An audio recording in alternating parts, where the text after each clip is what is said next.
أنفسنا ومن سيئات أعمالنا من يهده الله فلا مضل له ومن يضلل فلا هادي له أشهد أن لا إله إلا الله وحده لا شريك له وأشهد أن محمدًا عبده ورسوله أما بعد أعوذ بالله من الشيطان الرجيم بسم الله الرحمن الرحيم إن الذين يؤذون الله ورسوله لعنهم الله في الدنيا والآخرة وأعد لهم عذابا مهينا۔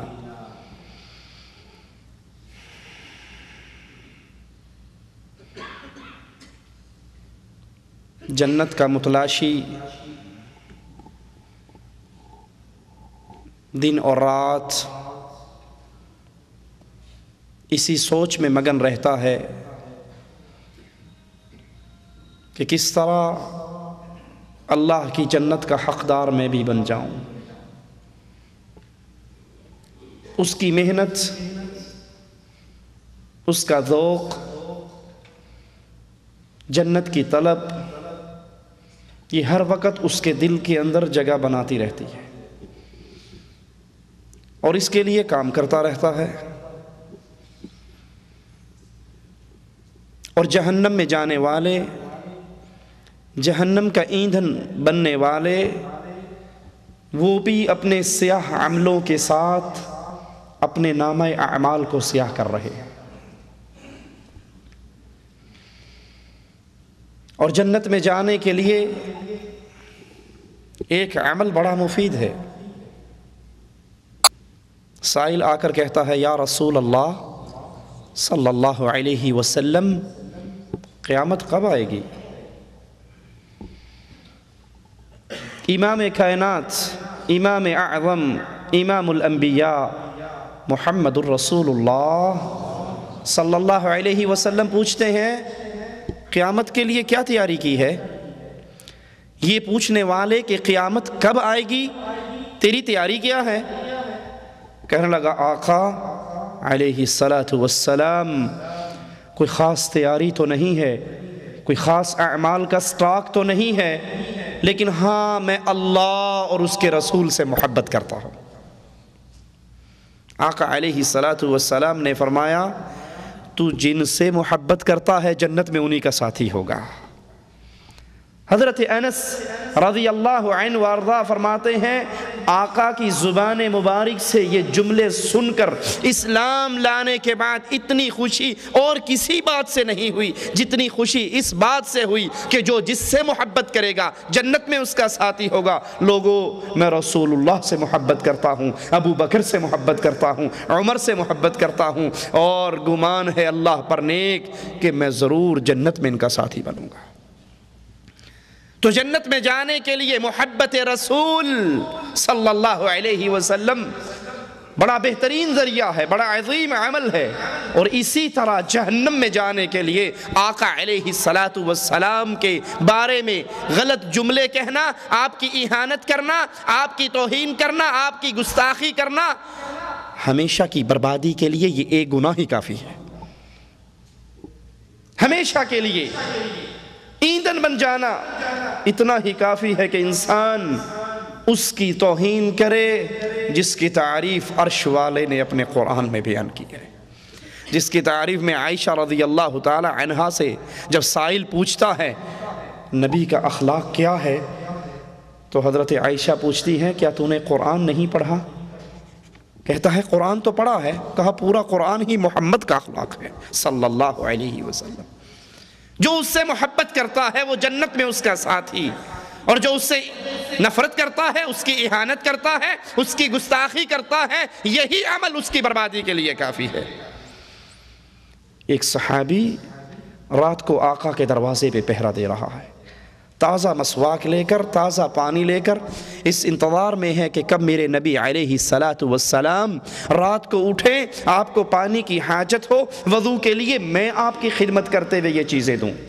اللہ کے نبی علیہ الصلاۃ والسلام اٹھتے ہیں، صحابی کے اس جذبے کو دیکھتے ہیں، خوش ہو کر کہتے ہیں اے میرے صحابی مانگ کیا مانگتا ہے؟ تو جو مانگے گا عرش والا تجھے عطا کر دے گا، مانگ کیا مانگتا ہے؟ اب یہ شاگرد رسول ہے، یہ محب رسول ہے، کہنے لگا آقا جب آپ کہتے ہو مانگ جو مانگتا ہے تو میں ایک ہی بات مانگتا ہوں، جس طرح آج آپ کے دروازے پہ پہرے دار بن کر کھڑا ہوں، آقا جنت میں بھی اللہ مجھے آپ کا پڑوسی بنا دے۔ کہا کچھ اور مانگ لے۔ صحابی کے جذبات کو زبان حال دی جائے تو کہتا ہے آقا اس دعا کے بعد ہاتھ اٹھتے ہی نہیں ہے، سب کچھ مانگ لیا ایک تیرا پڑوس مانگ کر۔ اللہ کے نبی علیہ السلام مختار کل نہیں ہے، جس کو جو چاہے دے دے نہیں، اختیار اللہ کا ہے۔ اپنے صحابی سے کہتے ہیں اگر تو اپنی نیت میں سچا ہے تو کثرت سے سجدے کر کر کے میری مدد کر، تیرا یہ عمل مجھے جنت میں تیرا پڑوسی بنا دے گا، تو جنت میں میرا ساتھی بن جائے گا۔ محبت رسول صلی اللہ علیہ وسلم، یہ کیفیت ہے آپ سے پیار کرنے والوں کی، یہ کیفیت ہے آپ سے محبت کرنے والوں کی۔ اور گستاخ ہر دور کے اندر اپنے گندے عقائد اور نظریات اور خیالات کا اظہار کرتے رہے ہیں، یہ کوئی آج کی بات نہیں، یہ آج کا واقعہ نہیں کہ ڈنمارک کے خبیثوں نے محمد کریم صلی اللہ علیہ وسلم کے کارٹون بنائے، نعوذ باللہ ثم نعوذ باللہ، اور اپنی گندی صحافت کے اندر اس کو شائع کیا اور اپنے گندے جذبات کی ترجمانی کرتے ہوئے کہا یہ آزادی رائے کا اظہار ہے۔ یہ کوئی نئی بات نہیں ہے، یہ یہود و نصارہ کی اولاد وہی کچھ کر رہی ہے جو کچھ ان کے آباء و اجداد نے کیا، یہ اپنے بڑوں کے نقش قدم پہ چل رہے ہیں۔ یہود و نصارہ گاہے بگاہے آقا علیہ السلام کی توہین ان کے بڑے بھی کرتے رہے، ان کے آباء و اجداد بھی کرتے رہے، اور آج ان کی ذریت اپنے آباء و اجداد کے نقش قدم پہ چل کر محمد کریم صلی اللہ علیہ وسلم کی توہین کر رہی ہے۔ ڈنمارک نے یہ جرم کیا، فرانس، نیوزی لینڈ، ناروے، Norway, Italy, Germany, Switzerland, Holland, Spain, ان تمام کفار ملکوں کے اخبارات میں آقا علیہ السلام کی اہانت کے یہ خاکے شائع ہوئے۔ یہ اسی ظلم کا تسلسل ہے جو یہودی کیا کرتے تھے۔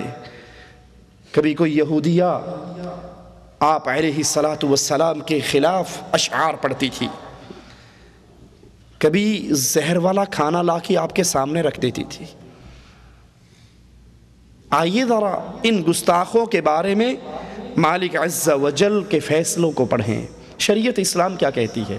جو رسول علیہ السلام کی توہین کرے، اللہ کا قرآن، آقا کے فرامین اور صحابہ کے جذبات اس کے بارے میں کیا فیصلہ کرتے ہیں۔ مالک عز و جل اعلان فرماتا ہے ان الذین یؤذون اللہ ورسولہ لعنہم اللہ فی الدنیا والآخرہ وأعد لهم عذابا مہینا۔ جو اللہ کو، اس کے رسول کو تکلیف پہنچائے، ان کی اہانت کرے، ان کے بارے میں غلط الفاظ کہے، پھر نتیجہ کیا نکلے گا؟ لعنہم اللہ، گستاخ رسول پہ عرش والے کی لعنت برستی ہے۔ اور صرف دنیا کے اندر لعنت نہیں برستی، فی الدنیا والآخرہ، گستاخ رسول کی دنیا بھی برباد، اس کی آخرت بھی برباد۔ وَأَعَدَّ لَهُمْ عَذَابًا مُهِينًا، اور ان کے لیے غلیظ شدید عذاب، ذلیل کر دینے والا عذاب اللہ عز و جل نے تیار کر رکھا۔ اگر محب رسول کے لیے جنت ہے تو گستاخ رسول کے لیے دنیا بھی برباد ہے، آخرت بھی جہنم سے بری ہوئی ہے۔ اور مالک عز و جل اپنے حبیب کو تسلی دیتے ہوئے فرماتا ہے اِنَّا كَفَيْنَاكَ الْمُسْتَهْزِئِينَ، اے رسول علیہ السلام، جو تیری اہانت کرتے ہیں، تیری گستاخی کرتے ہیں، تو فکر نہ کر، ان سے انتقام لینے کے لیے عرش والا کافی ہے۔ ان سے دنیا اور آخرت میں انتقام لینے کے لیے مالک عز و جل ہی کافی ہے۔ اب یہ اہانت کرنے والے، یہ توہین کرنے والے، یہ گستاخی کرنے والے ہیں کون؟ الذین یجعلون مع اللہ الہا آخر فسوف یعلمون، یہ وہ ہیں جنہوں نے اللہ کے علاوہ اپنے الہ پکڑ رکھے ہیں۔ جو شرک کرتا ہے وہ اللہ کی توہین کرتا ہے، اور جو اللہ کی توہین کرتا ہے وہ محمد کی توہین بھی کرتا ہے۔ گستاخ رسول مشرک ہوا کرتے ہیں، جو اللہ کی عزت کو نہیں جانتے، اس کی رسول کی عزت کو نہیں جانتے، اور جو اللہ کی توحید پہ عمل کرتے ہیں وہ رسول کی توہین کا تصور بھی نہیں لا سکتے۔ اور مالک عز و جل فرما رہا ہے وَلَقَدْ نَعْلَمُ أَنَّكَ يَضِيقُ صَدْرُكَ بِمَا يَقُولُونَ، ہم جانتے ہیں ان خبیثوں کی باتوں سے آپ کے دل میں تنگی آتی ہے، آپ کا سینہ سکڑتا ہے، آپ کو دکھ اور افسوس ہوتا ہے، یہ ہم جانتے ہیں، لیکن آپ فکر نہ کیجئے، ان سے انتقام لینے کے لیے اللہ کافی ہے۔ آئیے دیکھیں صحابہ کرام نے نبی علیہ السلام کے گستاخوں کے ساتھ کیا سلوک کیا، اور پھر اپنے ایمان کو بھی تول لیں، اپنے ایمان، اپنی محبت اور صحابہ کی محبت کے درمیان ذرا مقارنہ کرنا، ٹیلی کرنا، کیا ہم واقعی اللہ کے رسول سے پیار کرنے والے ہیں؟ اگر ہم اللہ کے نبی سے سچا پیار کرنے والے ہیں تو نبی کے دشمنوں کے ساتھ ہمارے تعلقات کیسے ہیں؟ نبی کی توہین کرنے والوں کے ساتھ ہمارے معاملات کیسے ہیں؟ ہماری زندگی کیسی گزر بسر ہو رہی ہے؟ کیا ان کے بارے میں ہمارے دل میں وہی نفرت ہے، وہی انتقام ہے، وہی بغض و حسد اور عداوت ہے جو صحابہ کے دلوں میں تھی؟ اگر وہی ہے تو ہم پھر صحابہ کو ماننے والے ہیں، ہم صحابہ کے نقش قدم پہ چلنے والے ہیں، اور اگر نہیں ہم دنیا کے معاملات میں آ کر محبت رسول کو، محبت الہ کو ایک سائیڈ پر رکھ کے اپنے معاملات ڈن کرتے ہیں تو پھر سمجھ لیجئے ہم محبت رسول کے جھوٹے دعوے دار ہیں، ہمارا دعویٰ سچا نہیں ہے۔ اگر اپنی بیٹی کا رشتہ دیتے ہوئے ہم نہیں سوچتے جس کے ساتھ رشتہ کر رہے ہیں یہ کون ہے، یہ رسول سے پیار کرتا ہے یا رسول سے نفرت کرتا ہے؟ ہم یہ تو دیکھتے ہیں ڈاکٹر صاحب ہے، انجینئر صاحب ہیں، لیکن یہ نہیں دیکھتے اس کا چہرہ محمدی ہے یا مجوسی ہے۔ ہم یہ تو دیکھتے ہیں مالدار ہے، پیسے والا ہے، لیکن یہ نہیں دیکھتے کہ نبی نے تو بے نماز کو اپنی امت میں شامل ہی نہیں کیا۔ سلام پھیرا، ایک بیٹھا ہوا پیچھے نماز نہ پڑھنے والا، پوچھا تو نے نماز ہمارے ساتھ کیوں نہیں پڑھی؟ کیا تو مسلمان نہیں ہے؟ آقا کے سوال پہ غور کرنا، تو نے ہمارے ساتھ نماز نہیں پڑھی، کیا تو مسلمان نہیں ہے؟ مطلب کیا ہوا کہ جو نماز نہیں پڑھتا وہ مسلمان نہیں ہے، اور جو نماز پڑھتا ہے وہ امت محمدیہ میں ہے۔ اپنی بیٹی کا رشتہ دیتے ہوئے کبھی مجھے یہ فکر بھی ہوئی ڈاکٹر، انجینئر، پروفیسر، مالدار، کوٹھی دکان والے کی تلاش تو ہے، کیا یہ تلاش بھی ہے کہ یہ محمد کی سنتوں پہ چلنے والا ہے یا نہیں؟ آئیے ابو داؤد میں روایت ہے، ایک یہودیہ رسول اللہ صلی اللہ علیہ وسلم کو گالیاں دیا کرتی تھی، ایک صحابی نے اس کا گلا گھونٹ کے اس کو مار ڈالا۔ مارنے کے بعد آقا کو اطلاع دی، اللہ کے رسول صلی اللہ علیہ وسلم نے اس کے خون کو رائیگاں قرار دے دیا کہ جو نبی کی توہین کرے، اسلام حکم ہی یہ دیتا ہے کہ گستاخ رسول کو دھرتی پہ زندہ رہنے کی اجازت نہ عرش والے نے دی ہے نہ مدینے والے نے دی ہے۔ عبداللہ بن عباس رضی اللہ عنہ وارضاہ فرماتے ہیں، ایک نابینا کی ایک لونڈی ام ولد، وہ آقا علیہ السلام کی توہین کیا کرتی، یہ نابینا اس کو منع کرتا، اس کو روکتا، اس کو ڈانٹتا، لیکن وہ باز نہ آتی۔ یہ جتنا منع کرتا وہ اتنی بھڑکتی اور آقا کی اتنی توہین زیادہ کرتی۔ ایک رات اس نے بھالا لے کر اس کے پیٹ میں مارا اور اتنی زور سے دبایا کہ بالآخر تڑپتی ہوئی وہ مر گئی۔ صبح ہوئی، فجر کی نماز کے بعد رسول اللہ صلی اللہ علیہ وسلم نے کہا، میں اس آدمی کو قسم دیتا ہوں جس نے رات جو کیا ہے، میں اس کو قسم دیتا ہوں کہ وہ کھڑا ہو جائے۔ یہ نابینا صحابی کھڑے ہو گئے، کہنے لگے یا رسول اللہ صلی اللہ علیہ وسلم، میں نے اس کو بڑا منع کیا تھا، میں اس کو روکا کرتا تھا، اے آقا اس میں سے چاند کی طرح چمکتے ہوئے اللہ نے 2 بیٹے مجھے دیے تھے، بڑے خوبصورت میرے بچے تھے، اس میں سے وہ میرے بچوں کی ماں تھی، میں اس کو منع کرتا تھا، وہ باز نہیں آتی تھی۔ آقا میں اس دھرتی پہ اس چھت عرش کے نیچے زندہ نہیں رہ سکتا جہاں آپ کا گستاخ بھی ہو اور آپ کا محب بھی ہو۔ میں نے اس کو قتل کیا ہے، میں نے اس کو مارا ہے۔ رسول اللہ صلی اللہ علیہ وسلم فرماتے ہیں، یہ اپنا جوال بند کر دیں یا باہر چلے جائیں؟ جوال سننے کے اتنا شوق ہے تو مسجد میں آنے کی کیا ضرورت ہے؟ لا حول ولا قوت الا باللہ۔ رسول اللہ صلی اللہ علیہ وسلم فرماتے ہیں، تم گواہ رہو، اس عورت کا خون رائگاں ہے، کوئی دو سینگ والے آپس میں اپنے سینگ نہ ٹکرائیں، اس مسئلے میں کوئی کسی سے نہ جھگڑے، میں محمد علیہ السلام اس عورت کے خون کو رائگاں قرار دیتا ہوں، جو رسول کی توہین کرتی ہے اس کی سزا یہی ہے۔ حضرت علی رضی اللہ عنہ وارضاہ فرماتے ہیں، رسول اللہ صلی اللہ علیہ وسلم نے فرمایا، من سب نبیا قتل ومن سب اصحابہ جلد، جو بھی رسول کی توہین کرے، جو رسول کو گالیاں دے، اس کی سزا اسلام کے اندر قتل ہے، اور جو رسول کے صحابی کی توہین کرے اس کو اسلام کوڑوں کی سزا دیتا ہے۔ جو رسول کی توہین کرے دھرتی پہ زندہ رہنے کا حق اسلام اس کو نہیں دیتا۔ ابو داؤد میں ہے، ابو بکر رضی اللہ عنہ وارضا کسی شخص پہ ناراض ہوئے، وہ شخص بھی جوابی طور پہ آپ کے ساتھ بد کلامی کرنے پر اتر آیا۔ ابو بکر رضی اللہ عنہ وارضا کے پاس آپ کے ایک ساتھی بیٹھے ہوئے، کہنے لگے، اے رسول اللہ کے خلیفہ اجازت دو، میں اس گستاخ کی گردن کو کاٹ ڈالوں۔ ابو بکر رضی اللہ عنہ وارضا یہ سنتے ہی غصہ ٹھنڈا ہو گیا، اپنے گھر میں لوٹ گئے اور پھر اس کو بلایا، کہا کیا کہا تھا تو نے؟ کہا میں نے کہا تھا اے رسول کے خلیفہ اگر اجازت دے دو میں اس گستاخ کی گردن کو کاٹ ڈالوں۔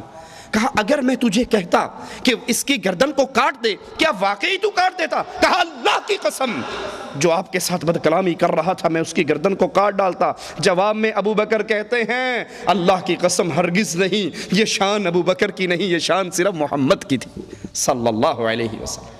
یہ محمد علیہ السلام کی شان تھی کہ جو رسول کے ساتھ بد کلامی کرے اس کو دھرتی پہ زندہ رہنے کا حق نہیں، اسے قتل کر دیا جائے۔ رسول کے بعد یہ شان اور کسی کی نہیں ہے۔ رسول کے گستاخ کو اللہ کا قرآن، نبی کا فرمان، صحابہ کا ایمان اس کو دھرتی پہ زندہ رہنے کی اجازت نہیں دیتا۔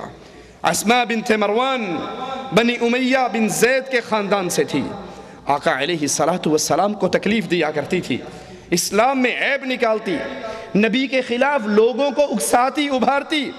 اللہ کے نبی بدر کے معرکے میں گئے اور یہ آقا کے خلاف بازار گرم کر رہی۔ عمیر بن عدی اللہ سے نظر مانتے ہیں، اے اللہ اگر تو نے میرے رسول صلی اللہ علیہ وسلم کو واپس سلامتی کے ساتھ لوٹا دیا میں اس عورت کو قتل کر ڈالوں گا۔ نظر مانتے ہیں، آقا علیہ السلام بدر سے واپس آتے ہیں، فتح سے ہمکنار ہوتے ہیں۔ یہ صحابی اس عورت کو واصل جہنم کرنے کے لیے اٹھتے ہیں، اپنی نظر کو پورا کرنے کے لیے۔ یہ اپنے قبیلے میں، اپنے گھر میں صحن میں بچوں کے ساتھ سوئی ہوئی، ایک بچہ اس کی چھاتی پہ لیٹا ہوا، اس بچے کو ہٹاتے ہیں، تلوار بلند کرتے ہیں، اس کے سینے پہ رکھ کے اس کی کمر سے پار نکال دیتے ہیں۔ رسول اللہ صلی اللہ علیہ وسلم کو پتہ چلتا ہے، آپ فرماتے ہیں تم نے بنت مروان کو قتل کیا۔ یہ صحابی ڈر گئے کہ میں نے تو اللہ کے رسول سے اجازت نہیں لی تھی، کہیں آپ میرے اس عمل سے ناراض تو نہیں ہوئے؟ تو کہنے لگے ہاں اللہ کے نبی صلی اللہ علیہ وسلم یہ آپ کی توہین کرتی تھی اور آپ کا محب آپ کے گستاخ کو برداشت نہیں کیا کرتا، میں نے اس کو قتل کیا۔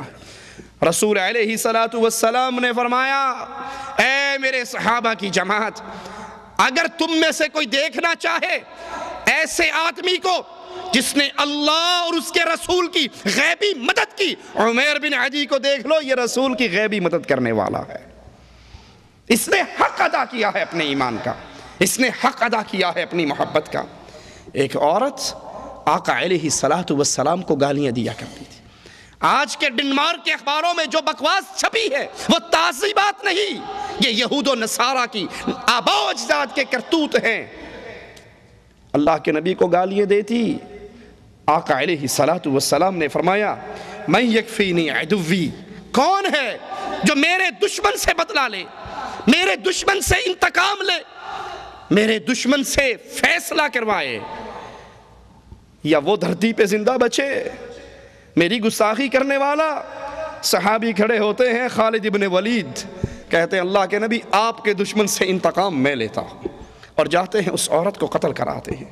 عبداللہ ابن عباس فرماتے ہیں ان رجلا من المشرکین شتم رسول اللہ صلی اللہ علیہ وسلم فقال رسول اللہ صلی اللہ علیہ وسلم من یکفینی عدوی فقام الزبیر بن العوام فقال انا یا رسول اللہ صلی اللہ علیہ وسلم۔ اس گالیاں دینے والے شخص کے بارے میں نبی کہتے ہیں کون ہے جو میرے دشمن سے انتقام لے؟ زبیر بن عوام کہتے ہیں یا رسول اللہ صلی اللہ علیہ وسلم یہ خدمت میرے ذمہ لگائیے۔ نبی سے محبت کرنے والوں کی کیفیت یہ ہوا کرتی ہے، نبی سے محبت کرنے والے آقا کو چھوڑ کر غیروں کو اپنا آئیڈیل نہیں بنایا کرتے۔ نبی سے محبت کرنے والے اپنے چہروں کو، اپنے لباس کو، اپنی نمازوں کو، اپنے ڈھنگ کو، اپنی تہذیب و تمدن کو، اپنے معاملات کو، اپنے گھریلو حالات کو، ایک ایک عمل میں ان کے لیے امام صرف ایک ہی ہوا کرتا ہے، اور اس کا نام محمد الرسول اللہ ہے۔ ہر مسئلے میں، زندگی کے ہر معاملے میں، شادی کرنی ہے محمد کی شادی کو دیکھو، نکاح کرنا ہے محمدی نکاح کو دیکھو، کوئی مر گیا ہے تو دیکھو آقا کی بیوی فوت ہوئی تھی، کوئی پیدا ہوا ہے تو دیکھو ابراہیم پیدا ہوئے تھے، تجارت کرنی ہے تو دیکھو خدیجہ کا غلام، خدیجہ کا تاجر خدیجہ کے غلاموں کے ساتھ تجارت کرنے کے لیے نکل رہا ہے۔ حضرت خدیجہ کا مال لے کر اللہ کے نبی تجارت کے لیے گئے، خدیجہ کے غلام بھی ہے، محمد کریم بھی ہے، تاجر ہو تو اس کو دیکھ لو، امام ہو تو مسجد نبوی کے امام کو دیکھ لو، مدرس ہو، تعلیم دینے والے ہو اس کو، یتیم کو دیکھو، شوہر ہو عائشہ کے شوہر کو دیکھو، باپ ہو فاطمہ کے بابا کو دیکھو۔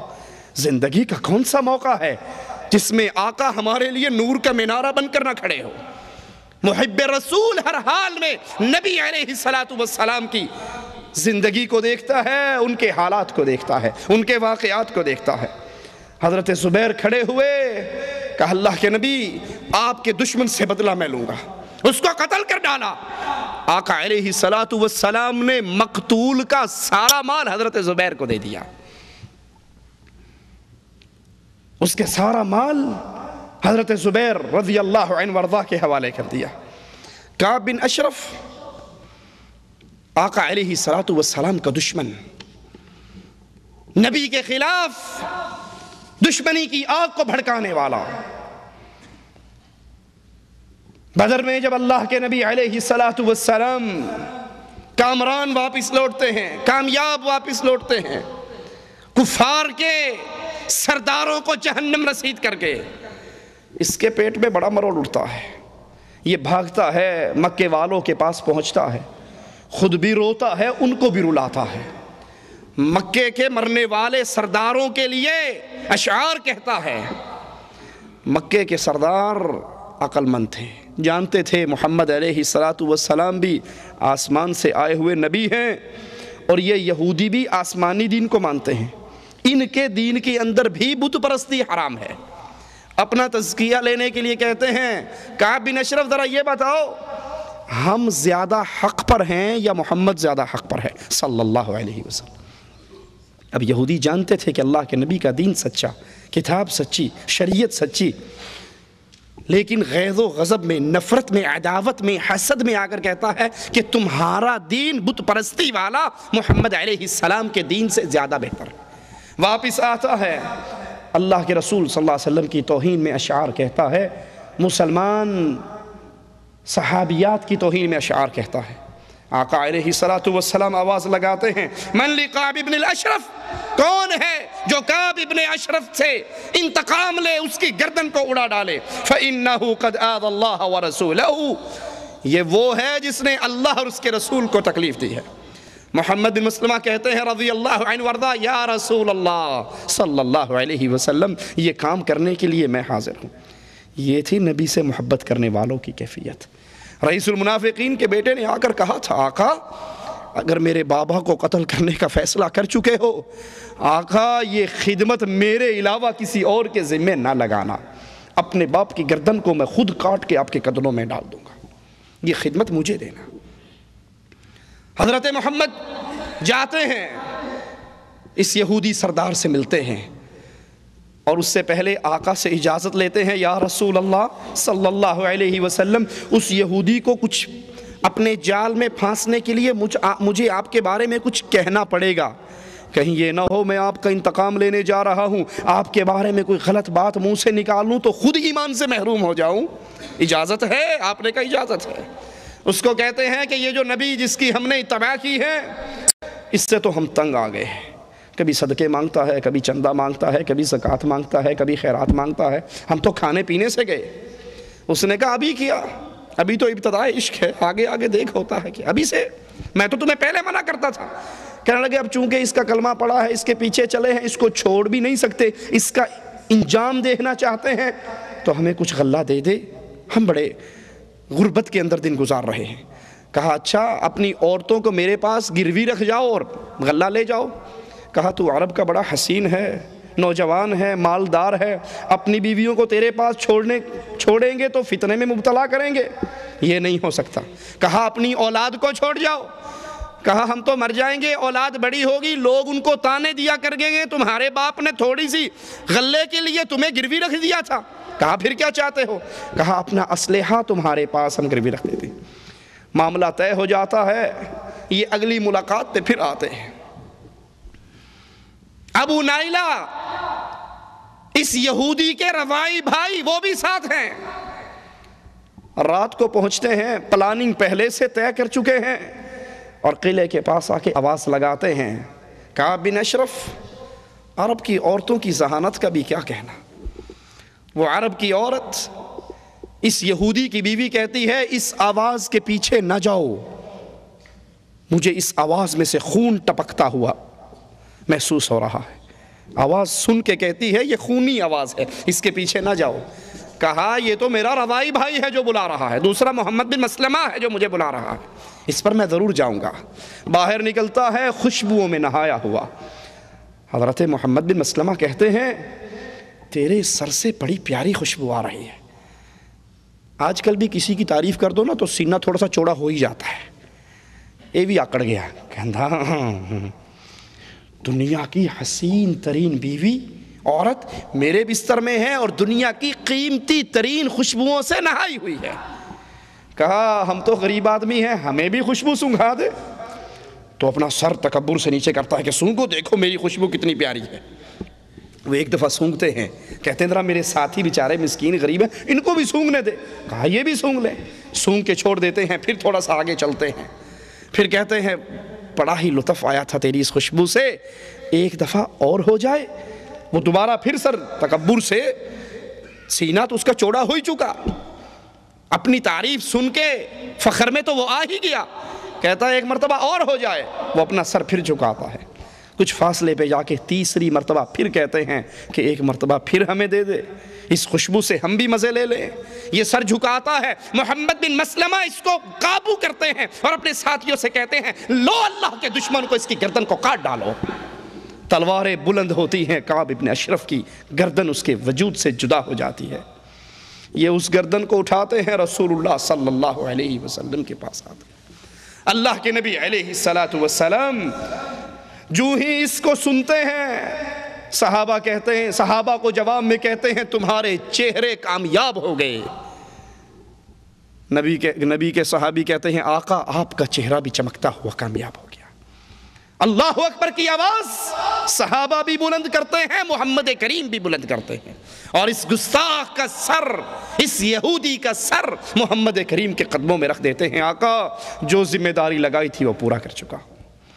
ابو رافع یہودی، بہت بڑا تاجر اور سردار،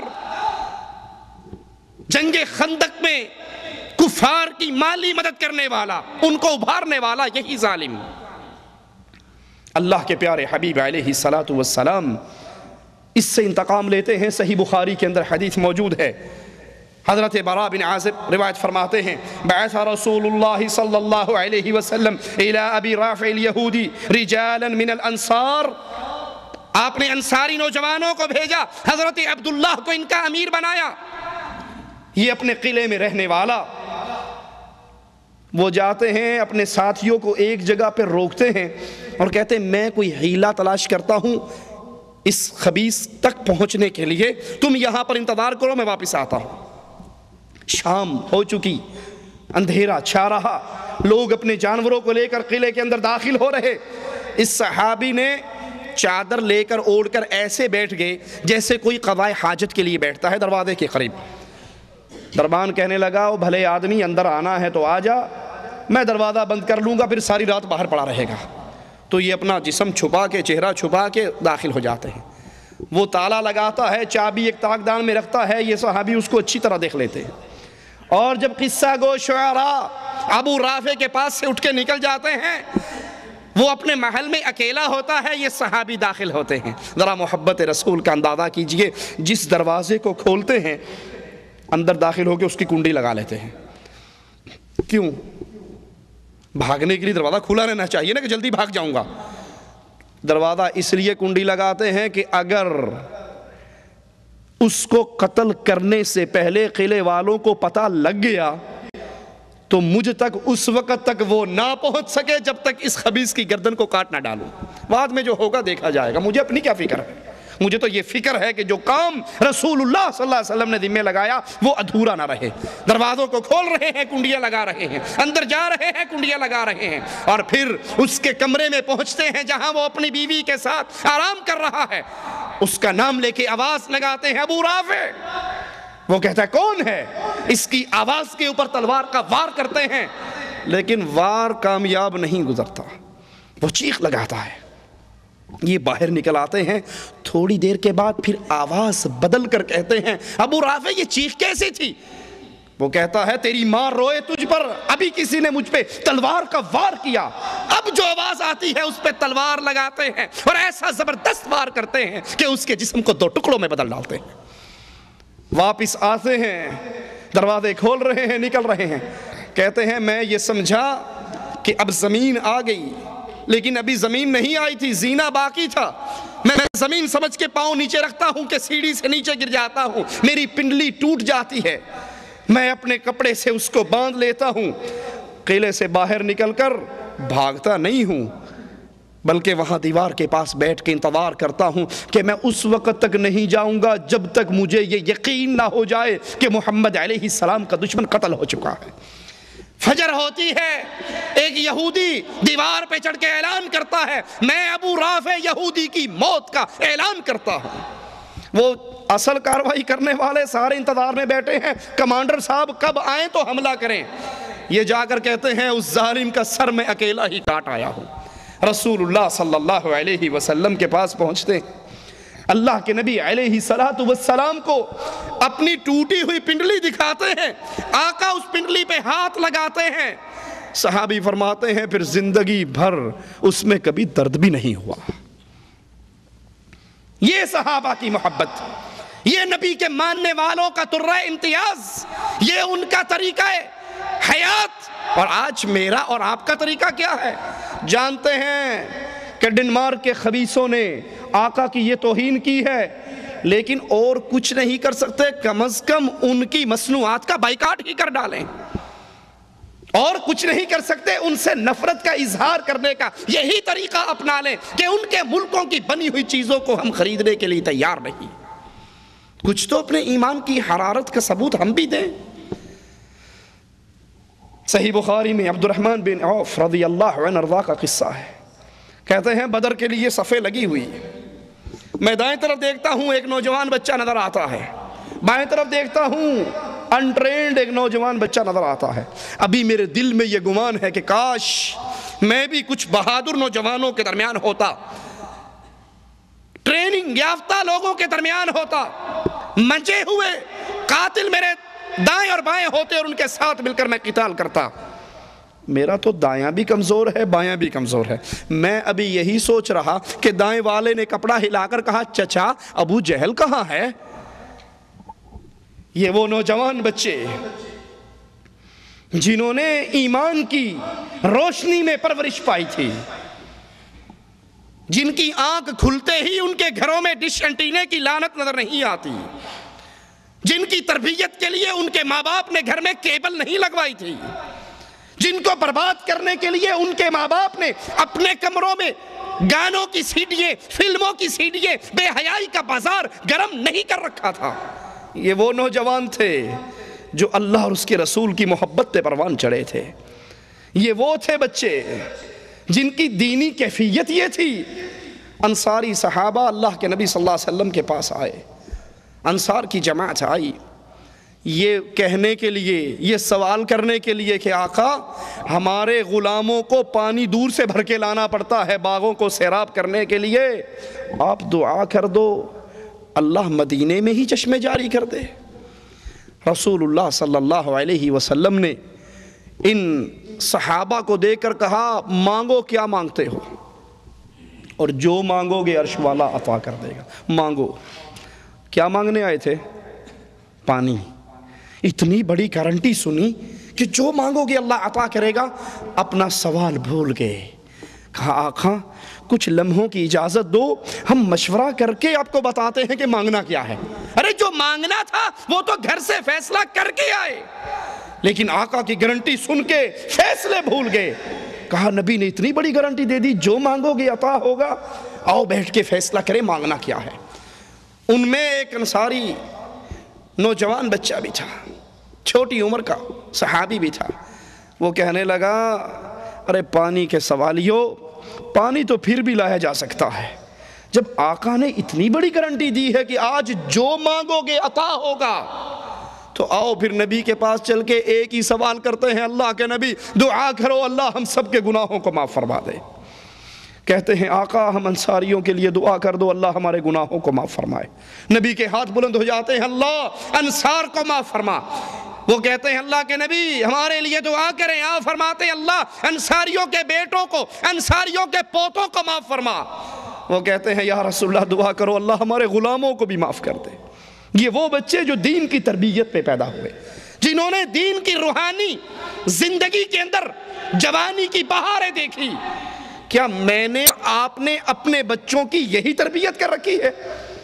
او جی مولوی صاحب کیا بتائیں، گھر میں ٹی وی تھا تو نہیں، ڈش انٹینا ہم نے لگایا تو نہیں تھا، لیکن بچے پڑوس میں جایا کرتے تھے نا فلمیں دیکھنے کے لیے، ہم نے کیا بیماری گھر ہی لے آ کے رکھ لینی ہے، ساڈا بچہ باہر کیوں تکے کھاوے، پتر ایتھے ہی زہر کھا آپ ہے جی۔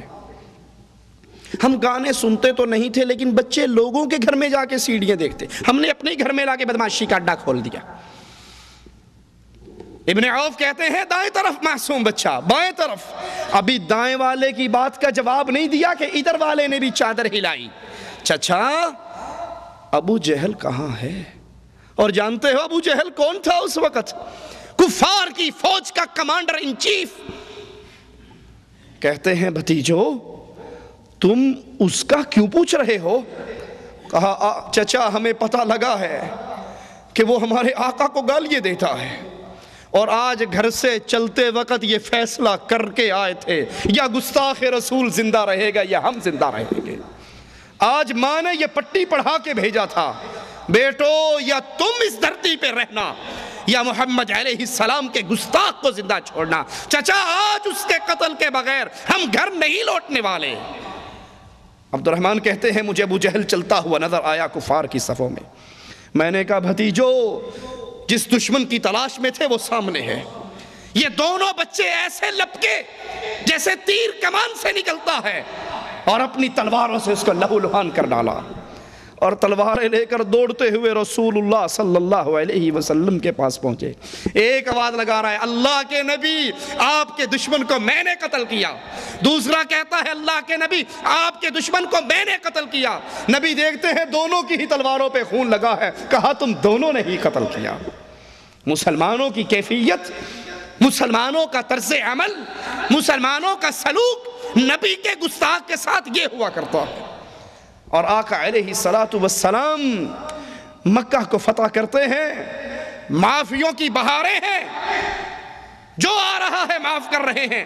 لیکن اپنے گستاخ کے بارے میں نبی اس دن بھی، جس دن رحمت سیلاب کی طرح برس رہی تھی، بہ رہی تھی، اس دن بھی آقا کہتے ہیں 6 آدمیوں کا نام لے کر، ان وجدتموہم تحت استار الکعبہ فاقتلوہم، ارے یہ میں ان کے نام لے رہا ہوں، اگر یہ تمہیں کعبے کے پردے کے پیچھے چھپے ہوئے ملے تو وہاں بھی قتل کر دینا۔ اسلام گستاخ رسول سے صرف معافی پسند نہیں کرتے، برداشت نہیں کرتے کہ آج نبی کی توہین کی ہے تو معافی کر لو، معافی مانگ لو، جی ہم سے غلطی ہوگی۔ اور جب مسلمان کمزور ہوں، نبی کے دشمن سے انتقام نہ لے سکیں، تو پھر یاد رکھو اس وقت رب اپنے نبی کے دشمن سے انتقام لیا کرتا ہے۔ صحابہ جنگ کے لیے کفار کے سامنے آتے ہیں، حضرت حسان رضی اللہ عنہ وارضاہ روایت فرماتے ہیں، کفار کی فوج میں سے ایک کافر آگے بڑھتا ہے اور رسول اللہ صلی اللہ علیہ وسلم کو گالیاں دینا شروع کر دیتا ہے۔ حضرت حسان باہر نکلتے ہیں اور کہتے ہیں، اے میرے نبی کی توہین کرنے والے، میرا نام حسان ہے، میری ماں کا یہ نام ہے، میرے باپ کا یہ نام ہے، میں فلاں قبیلے سے ہوں، تو میرے رسول کو گالیاں نہ دے، مجھے گالیاں دے لے، میں اپنی توہین کو برداشت کر لوں گا لیکن میں رسول کی گستاخی کو برداشت نہیں کر سکتا۔ اس نے مزید گالیاں دی، صحابی نے پھر منع کیا، اس نے پھر گالیاں دی۔ اب وہ کافروں کی فوج کے سامنے کھڑا ہے، ابھی مارکے کا آغاز نہیں ہوا، لیکن یہ محب رسول توہین رسالت کو برداشت نہ کر سکا، تلوار لی، اس کافر کی طرف دوڑے۔ وہ کافر اپنی فوج کے اندر گھسا، یہ فوج کے ہجوم کو منتشر کرتے ہوئے اس پر حملہ کرتے ہیں، کافر اس صحابی کو گھیر کے شہید کر دیتے ہیں۔ رسول اللہ صلی اللہ علیہ وسلم اعلان فرماتے ہیں، اعجبتم من رجل نصر اللہ ورسولہ، تم اس آدمی پر تعجب کرتے ہو جس نے اللہ اور اس کے رسول کی مدد کی ہے۔ یہ رسول کی مدد میں، یہ رسول کی نصرت میں، یہ آپ کے دشمن کو مارنے کی کوشش میں بھاگنے والا اللہ کے دربار میں شہادت پا جاتا۔ ابو لہب کے بیٹے نے پیارے حبیب علیہ السلام کی توہین کی تھی، آپ کی طرف تھوکا تھا، تو رسول اللہ صلی اللہ علیہ وسلم نے کہا تھا، اللہ اپنے کتوں میں سے ایک کتا محمد کے گستاخ کے اوپر مسلط کر دے۔ یہ شام اپنے باپ کے ساتھ قافلے کے ساتھ نکلا، جہاں پڑاؤ کیا وہاں پر کہنے والوں نے کہا رات کو یہاں سے درندے گزرتے ہیں، یہ درندوں کا گزرگاہ ہے۔ سوچئے ایک جملہ بڑا عجیب ہے، کافر ہے کہنے والا، ابو لہب ہے، کہتا ہے میرے بیٹے کی موت کی بد دعا مکے میں محمد رسول صلی اللہ علیہ وسلم نے کی تھی، مکہ میں ہے وہ، اور میں ڈرتا ہوں کہیں وہ بد دعا پوری نہ ہو جائے۔ کافر کو نبی کی بات پہ یقین، سوچیے اللہ کے لیے، کافر کو نبی کی بات پہ یقین ہے، مجھے اور آپ کو بھی اللہ کے رسول صلی اللہ علیہ وسلم کی باتوں پر یقین ہے۔ وہ کافر ہے لیکن اسے یقین ہے کہ جو بد دعا محمد رسول صلی اللہ علیہ وسلم نے کی تھی وہ پوری نہ ہو جائے، اس کو تو یقین ہے۔ کیا مجھے اور آپ کو بھی یقین ہے؟ ہمیں ڈاکٹر کی بات کا یقین آ جاتا ہے، رسول کی بات پر یقین؟ مثال کے طور پہ کسی شخص کو معدے میں السر ہو اور ڈاکٹر کہہ دے کہ لال مرچیں آپ نے نہیں کھانی، اب اس کی بیگم اگر لال مرچوں والا کھانا بنا کر لے آئے، یہ کھا لے گا؟ سوچئے کھا لے گا یہ؟ کیا وہی پلیٹ بیگم کے منہ پہ نہیں مارے گا؟ کیا اس سے ناراض نہیں ہوگا؟ کیا اس سے جھگڑا نہیں کرے گا؟ ڈاکٹر نے کہا ہے کہ لال مرچیں کھانے سے تمہارا السر بڑھ سکتا ہے، تم مزید بیمار ہو سکتے ہو، تو مجھے مارنا چاہتی ہے؟ جو ڈاکٹر نے کہا ہے اس کے خلاف عمل کرتی ہے۔ سگریٹ پینے والے کو ڈاکٹر کہہ دے جناب کینسر ہو گیا ہے، یہ اور پیو گے تو جلدی نکل جاؤ گے، اب اس کی دنیا منتیں کر لے لیکن وہ سگریٹ پینے کے لیے تیار۔ جس چیز سے ڈاکٹر نے منع کر دیا، آپ بی پی کے پیشنٹ ہو، ہائی بلڈ پریشر ہے آپ کو، نمک کھاؤ گے تو شوٹ کر جائے گا، فالج کا خطرہ ہے، اب یہ زندگی بھر نمک کے قریب نہیں جائے گا، کیوں؟ ڈاکٹر نے کہہ دیا۔ ارے رسول اللہ صلی اللہ علیہ وسلم کی باتوں پر اتنا بھی یقین نہیں جتنا ہمیں ڈاکٹر کی باتوں پہ یقین ہے۔ اللہ کے نبی حکم دیتے ہیں وَاعْفُوا اللِّحَىٰ، داڑھیوں کو معاف کر دو، داڑھیوں کو معاف کر دو۔ داڑھیوں کو معاف کر دو. وفروا اللحى، ان کو زیادہ کرو. وفروا یکثروا، ان کو بڑھاؤ، ان کو زیادہ کرو. نبی کا حکم ہے، میں بھی سنتا ہوں، آپ بھی سنتے ہیں. نبی کا حکم ہے من تشبہ بقوم فہو منہم، جو جس قوم کی مشابہت کرتا ہے قیامت کو انہی میں سے اٹھے گا. کتنے ہیں ہم میں سے جن کے گھروں کو دیکھو تو یہودی کے گھر اور اس مسلمان کے گھر میں کوئی فرق نظر نہیں آتا. کتنے ہیں جن کی تجارت کو دیکھو. کیا کرتے ہو صاحب؟ ہاں جی بینک کے اندر آفیسر ہوں. ارے یہ بینک سود کا کاروبار نہیں کرتا. ہاں جی مولوی صاحب اب پیٹ بھی تو پالنا ہے نا، کیا کروں؟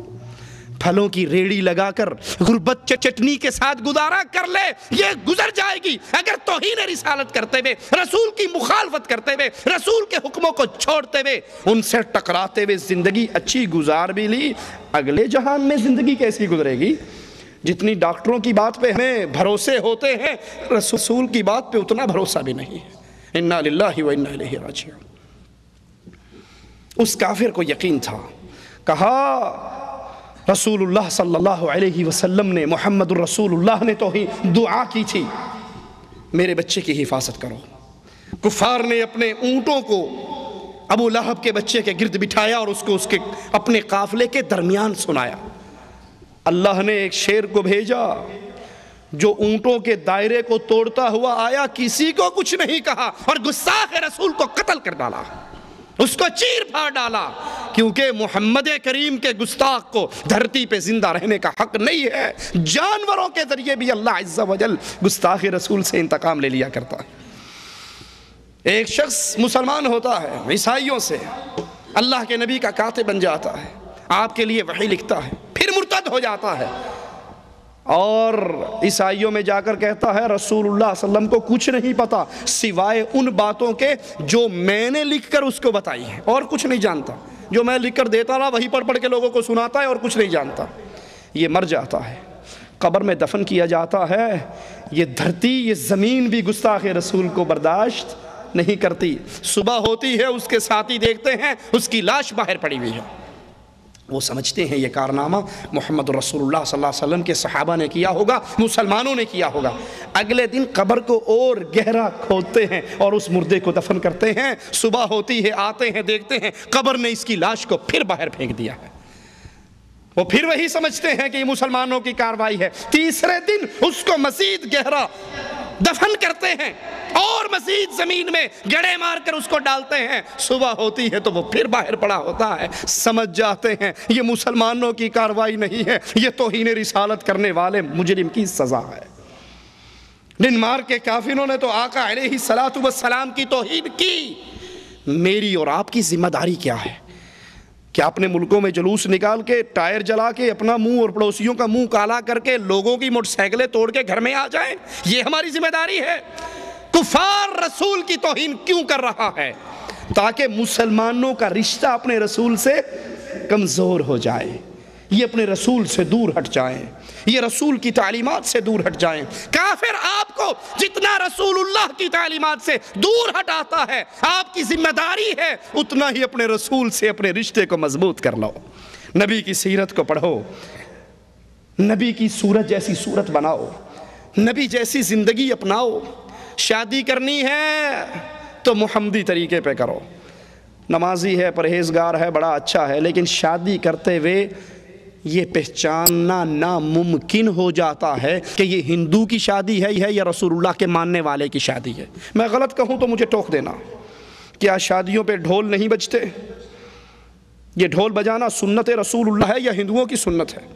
کیا شادی کے اوپر مہندی کی رسم، ابٹن کی رسم، لڑکی اور لڑکوں کا مخلوط ڈانس، مہندی کی رات دلہن کے گھر سے، دلہے کے گھر سے لڑکیاں نکلتی ہیں ہاتھوں میں تھالیاں مہندی کی سجائی ہوئی اور دلہن کے گھر میں جا کر ڈانس کرتی ہوئی، اس کو مہندی لگا کر واپس ڈانس کرتی ہوئی نہیں آتی، یہ سنت رسول اللہ ہے؟